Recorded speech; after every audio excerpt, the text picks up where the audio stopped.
Earth is a distant blue marble, and we're finally arriving.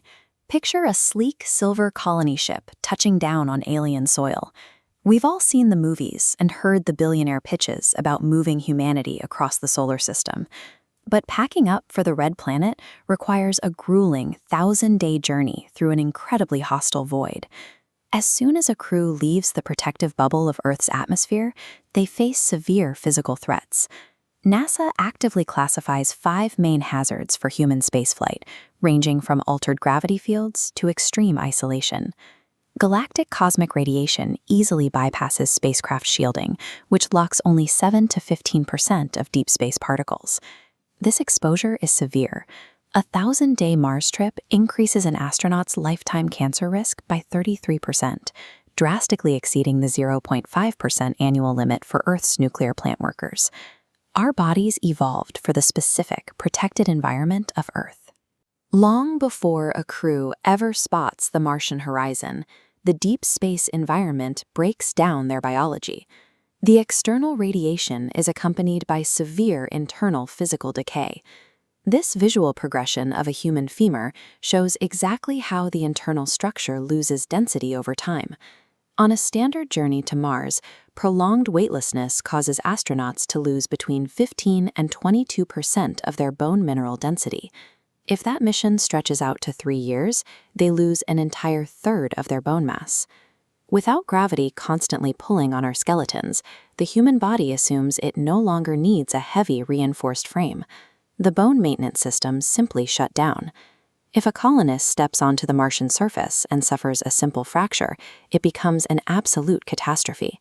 They are at least a full year away from any proper medical treatment back on Earth. Building a massive, reusable rocket is a solved engineering problem. Preserving the fragile human skeleton inside that rocket is the true barrier to long-term colonization. When a crew arrives, they step out onto an unimaginably hostile world. This landscape view of the rocky Martian surface under a pale orange sky represents an environment where colonists will spend nearly all their time trapped indoors or deep underground. The atmospheric pressure outside is roughly 1% of Earth's. There is no magnetic field, meaning solar winds strip away what real atmosphere remains, making the surface deadly to unprotected humans. To test the psychological toll of that extreme confinement, researchers run deep isolation simulations right here on Earth, putting 6 people inside a nearly windowless white dome on the slopes of a Hawaiian volcano. To survive the crushing boredom of a tiny enclosed base, these crews actively manufacture their own microcultures. They invent ridiculous holidays and put on elaborate theatrical skits to break up the monotonous routine. Keeping the mind entertained prevents crews from turning on each other. Cultural engagement acts as a mandatory psychological survival tactic in deep isolation. Even if a colonist maintains their sanity, their body still has to cope with a physical environment operating at 38% of Earth's gravity. We have a historical point of reference for this. Looking at this astronaut standing near a lunar module leg, a person on Mars would feel twice as heavy as Neil Armstrong felt navigating the moon. For fully grown adults, the mechanics of a simple walk transform completely. Every single step becomes a rhythmic, bouncy glide. The real biological test begins with the colonists who intend to stay. A child born and raised in that 38% gravity will develop entirely differently than their parents. Their skeletal structure and cardiac muscles will optimize exclusively for a low-gravity world.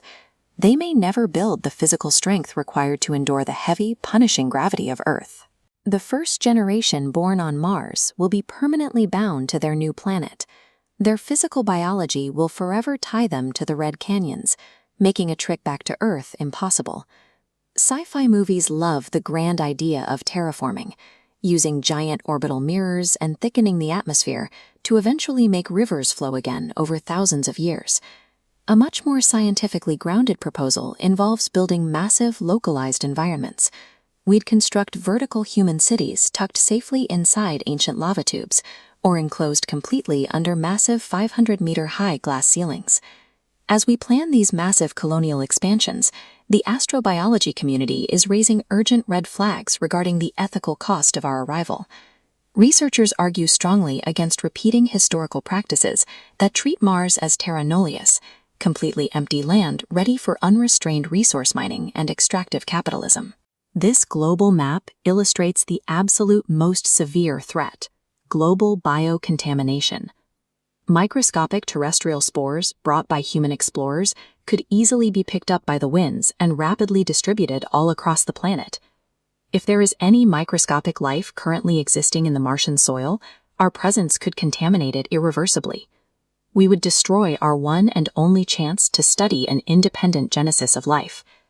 Surviving this frontier requires radical physical and psychological adaptation, along with a strict moral framework.